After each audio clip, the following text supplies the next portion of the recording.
SEIS pillars. What is this cookbook about? A bit of history of SEIS, history of cookbook, why we chose to put together a guidance document on SEIS, and what is the result. The number 6 on top, you can see is a description of how to use. So you can, from the front page, you can navigate to wherever you like, and there's a short description of how you can navigate, what you can find, and where you can find the different issues. And this is still part of the short 5-6 page introductory part. And then we have a list of case studies.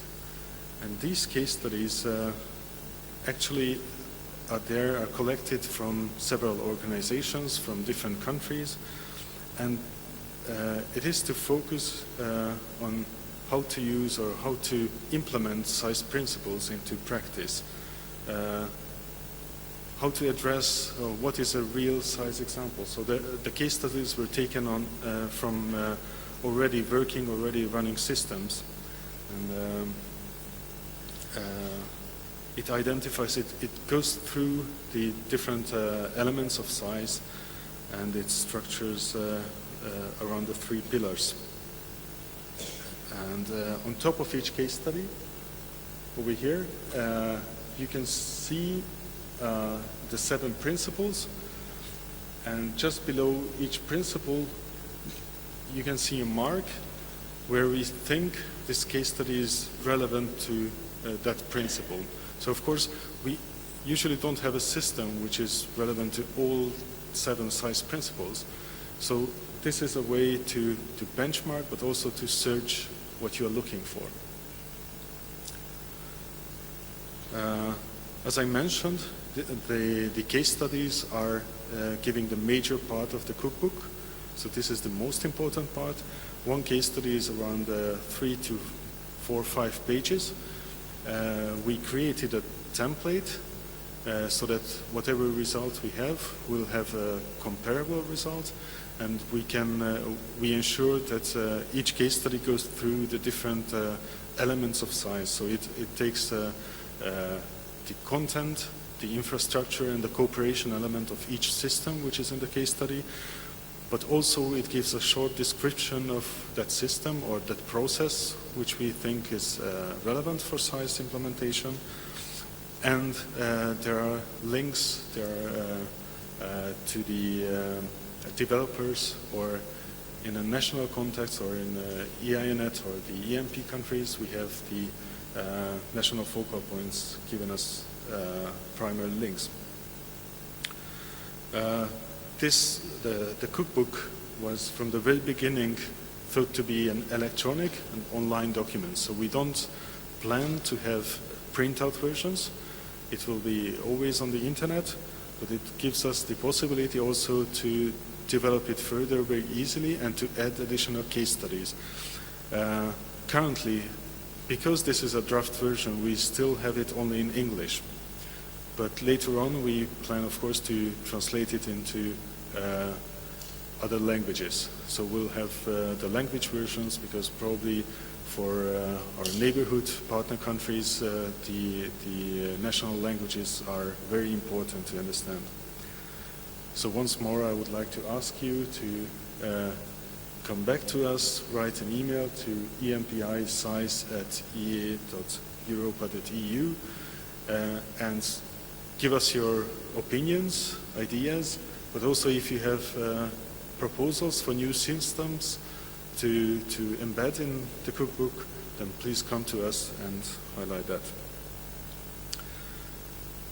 On the front page, if you look back, we have several additional links which you can reach, and one of them is a link to online presentation, and these presentations are on Prezi, so you can reach only through internet, and it's very different than PowerPoint presentations, so it's very visual and very nice to see. And also we have language versions over there. So if you want to use it for your own purposes, or if you go back, if you want to talk to one of your superiors, this is a good place to search for a quick overview of what is the SEIS Cookbook, what it's about, and how to use it.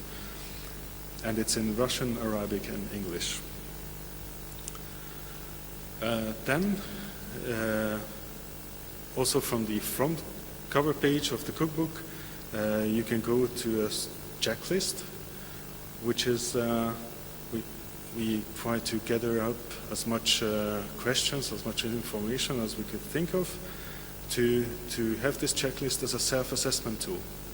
So if you have a system, you can go through this checklist. You can say, okay, is my system online? Is my data available through the system? Is it free of charge? Is it whatever? So all the different questions which relate to SEIS are in that checklist, and then you can assess the status of the system, and also later on you can see the progress which has been made. If you go through the checklist, probably it will help you also to identify possible gaps, or identify areas or issues that need further enhancement, further work on. Follow this checklist. There is additional ideas of SEIS implementation. It's really just a few ideas.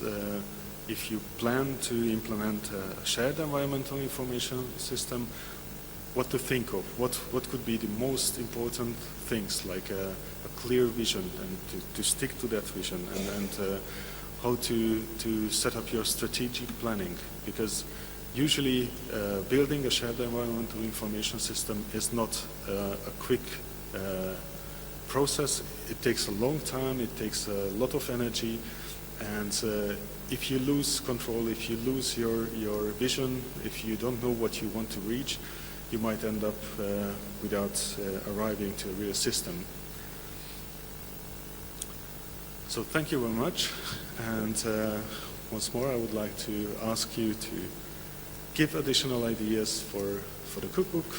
Visit the cookbook. It's www.seiscookbook.net, and please have a look at it. And if you have any questions, I open the floor.